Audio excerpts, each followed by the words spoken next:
নমস্কার সকলকে। তো আজকে আমি তোমাদের যেটা শেখাতে যাচ্ছি সেই বিষয়টা হলো পার্টস অফ স্পিচ। ওকে, এর আগের ক্লাসে আমরা পার্টস অফ স্পিচ শুরু করে দিয়েছি, আর নাউন আমাদের শেখা হয়ে গেছে। আজকে যেটা আলোচনা হবে সেটা প্রোনাউন হচ্ছে নাউনের পরিবর্তে যেটা ব্যবহার হয়, যে ওয়ার্ডটা বা শব্দটা, সেটাই হলো প্রোনাউন। ওকে, এবার প্রোনাউন কিন্তু বিভিন্ন ভাগ রয়েছে, ভাগগুলো আমি তোমাদের এক এক করে বলছি, সেগুলো কিন্তু খাতায় একটা নোট করে নেবে। ওকে, যেমন প্রথমে হচ্ছে কি পার্সোনাল প্রোনাউন, মানে ব্যক্তিবাচক সর্বনাম। ওকে, তো ব্যক্তিবাচক সর্বনাম বলতে কি, যে এগুলো কি হয়, এই যে পার্সোনাল প্রোনাউন্সগুলো, এগুলো কিন্তু নির্দিষ্ট ব্যক্তি বা বস্তুকে বোঝাতে ব্যবহৃত হয়। ওকে, যেমন I, he, she, they, you, it ইত্যাদি ইত্যাদি। ওকে, এবং এই পার্সোনাল প্রোনাউন মধ্যে দুটো রয়েছে, একটা রয়েছে সাবজেক্ট প্রোনাউন, আর একটা রয়েছে অবজেক্ট প্রোনাউন। যেমন সাবজেক্ট প্রোনাউন গুলো যেগুলো বললাম একটু আগে, I, you, he, she, they. Okay, আর অবজেক্ট প্রোনাউন কোনগুলো, যেমন me, us, them. Okay, her, his, এগুলা হচ্ছে কি অবজেক্ট প্রোনাউন। তারপর চলে আসলাম হচ্ছে পজিটিভ প্রোনাউন। পজিটিভ প্রোনাউন মানে কি, এগুলো হচ্ছে কি বোঝাবে, কোনো কিছু মালিকানা বা অধিকার বোঝায়। ওকে, পজিশন মানে পজিশন, বুঝতে পারছি। পজিটিভ প্রোনাউন মানে যে প্রোনাউন দ্বারা কোনো কিছু অধিকার বা একটা মালিকানা বোঝাবে। ওকে, যেমন mind, hertz, there's.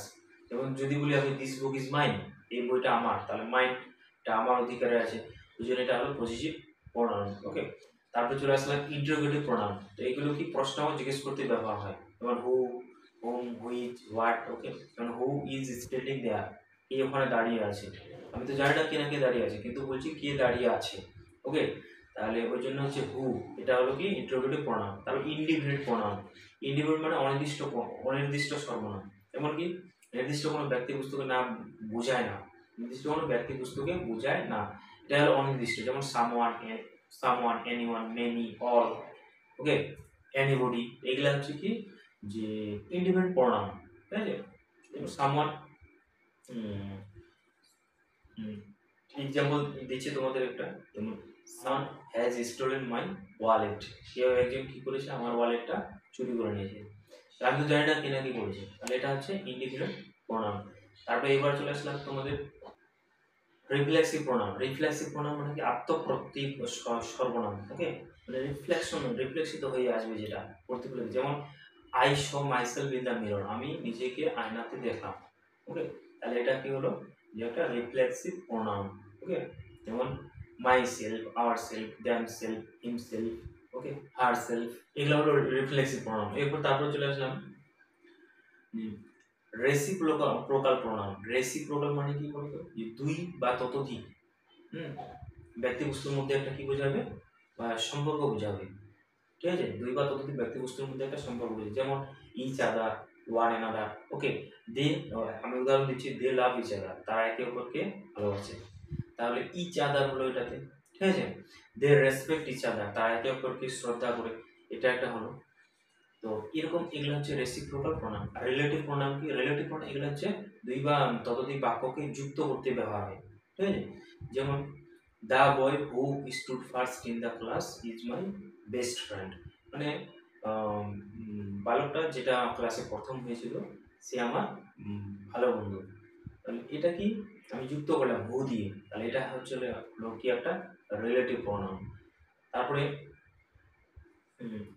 Demonstrative pronoun. ওকে, ডেমনস্ট্রেটিভ মানে নির্দিষ্ট ব্যক্তি বা বস্তুকে নির্দেশ করে। ওকে, এটা কিন্তু কনফিউজড হলে হবে না, পার্সোনাল প্রোনাউন আলাদা জিনিস, আর ডেমনস্ট্রেটিভ প্রোনাউন কিন্তু আলাদা জিনিস। পার্সোনাল প্রোনাউন হচ্ছে নির্দিষ্ট ব্যক্তি বা বস্তুকে বোঝাতে ব্যবহার হয়, আর ডেমনস্ট্রেটিভ প্রোনাউন কি হয়, নির্দিষ্ট ব্যক্তি বা বস্তুকে নির্দেশ করে। যেমন দিস ইজ মাই বেগ, এটা হলো আমার বেগ।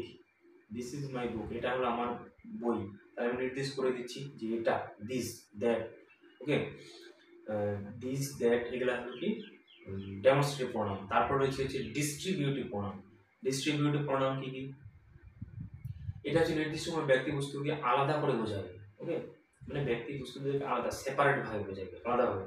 যেমন কি ইচ, আইদার, নাইদার। ওকে, আমি যদি একটা উদাহরণ দিই, each students were present yesterday, প্রত্যেকটা ছেলে গতকালে উপস্থিত ছিল। ওকে, তাহলে এরকম এগুলো হচ্ছে কি ডিস্ট্রিবিউটিভ প্রোনাউন, মানে ইন্ডিভিজুয়াল, আলাদা আলাদা করে বোঝাবে, সেপারেট করে। ঠিক আছে, তো সব ভাগগুলো বলে দিলাম, তো আরেকবার বলে দিচ্ছি হিসাব করে। ওকে, যেমন প্রথমে পার্সোনাল প্রোনাউন, তারপরে positive pronoun, interrogative pronoun, independent pronoun, reflexive pronoun, relative pronoun, reciprocal pronoun, demonstrative pronoun, distributive pronoun. Okay, তাহলে এখানে হলো 4টা, এখানে 5টা, টোটাল 9টা। ওকে, 9টা প্রোনাউন সম্পর্কে তোমাদের বলে দিলাম, যে তার সাথে সাথে বাংলা মিনিংগুলো বলে দিলাম। ওকে, তার সাথে সাথে উদাহরণ দিয়ে দিলাম, যাতে যেন তোমাদের সুবিধা হয়। আর এটা এটা আমি বাংলায় বলছি, কিন্তু এরপরে যেটা ক্লাসটা আমি তোমাদের আবার কিন্তু প্রথম থেকে শুরু করবো, ওটা কিন্তু একদম টোটাল ইংলিশ চলবে। ওকে, ইংলিশে একদম ক্লাসটা নেব। ওকে, তো এটা জাস্ট তোমাদেরকে প্রথমে বেসিক জিনিসটা বোঝানোর জন্য বলছি বাংলায়, তারপরে দ্বিতীয় যে এই ক্লাসটা যে আমি শুরু করব সেটা হচ্ছে পুরো ইংরেজিতে বলবো। আশা করছি তোমরা বুঝতে পারছো, এবং কেমন শিখতে শিখতে পারছো কি পারছো না। ওকে, এটা কিন্তু অবশ্যই কমেন্টে তোমরা জানাবো কিন্তু। ওকে, আর দেখা হচ্ছে পরের ক্লাসে, ততক্ষণে শিখতে থাকো, সুস্থ থাকো, বাই বাই।